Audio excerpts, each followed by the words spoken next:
Hello, my name's Lesley Atherton and this is a short story called My Imagination Is A Monastery and I Am Its Monk. That was a quote by John Keats from a letter written to Shelley. I couldn't entirely read Sylvie today. Usually I'd ponder on her actions or question her directly if she was acting oddly. Monday morning blues? I doubted it. Something was wrong, but my questions would have to wait. Somehow it didn't seem appropriate to chat through relationship problems while we walked through the cloisters of this medieval but still working abbey. Our bodies, or more likely our souls, were magnetically heading towards the chapel. It was the third day of our annual late autumn holiday, where we'd Christmas shop, rewind and get to know each other again. The third day was the one we always set aside for the obligatory visit to historic sites of interest. It was just one day, and no more or no less, this being Sylvie's attempt at compromise for my sake. So I knew this hadn't been her choice of activity, but she usually dealt with that well. In this case, the blank mood went deeper. The cloisters, offering overhead shelter from the elements, were also open to them. I felt it on this day of chills, both in the weather and in Sylvie. Talking seemed out of the question, so we walked in silence. Comfortable but undeniably cold silence. Conscious of not wishing to disturb the monks singing, I was glad we'd both worn trainers, as the soles absorbed our footfalls better than Sylvie's usual heeled courts would. I felt compelled to listen, to focus less on Sylvie's issues and more on the place we found ourselves in. Each pace we took nearer to the chapel brought more clarity to the monks singing and chanting. That was when Sylvie looked at me for the first time that day. We stopped our walking, and I sat on a cold-flagged bench, listening while my finger traced its inlaid ceramic tile border. I could have wept. She joined me on the bench, and we both listened.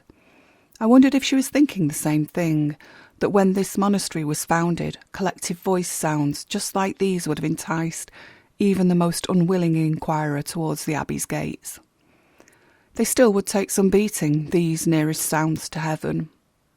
Sylvie wrapped her scarf further around her. The stone slabs were cold, but we had no intentions of moving. Through my own reluctantly acknowledged tears, I saw others dripping from her eyes. Deep in thought, in contemplation of a higher or inner power, in contemplation of nature's secrets waiting to unfold in the garden outside, in contemplation of the echoing transformatory peace within these cloisters. "Is this prayer?" Sylvie whispered. "I don't know, I think so." What did it matter, when listening to those grouped human voices raised to the glory of something wonderful? Prayer, adoration, joy, habit, supplication. "So old," Sylvie said. "So old, so old." And so new, I thought. Its freshness still speaks to your soul. Without warning, Sylvie got to her feet, closed her eyes and began to dance over the November cold stones. "Sylvie," I started to protest, but stopped myself. Her dance was no intrusion, nor a symbol of disrespect. She was joining the grouped singers in the best way her body and soul knew. She was swirling, not with wild, drugged abandon, as at a medieval Woodstock, but with true appreciation and with movements born from understanding. Her hair swung, her eyes shut, and her face was blank, apart from the tiniest of smiles. Drifting and waiting, I sat head in hands with my back against the bumpy hand-dressed rocks enclosing the pungent incense of this cloister. She danced, but I no longer watched, just listened and let the resonances of both place and music drift into me, willing them to carry me further into their ancient understanding. It was seconds before I realised that the music had been replaced by silence, and opened my eyes to find Sylvie in front of me. The sounds, and now the quiet, echoed through the chapel and out into the walkways. "Beautiful," she said with a sigh.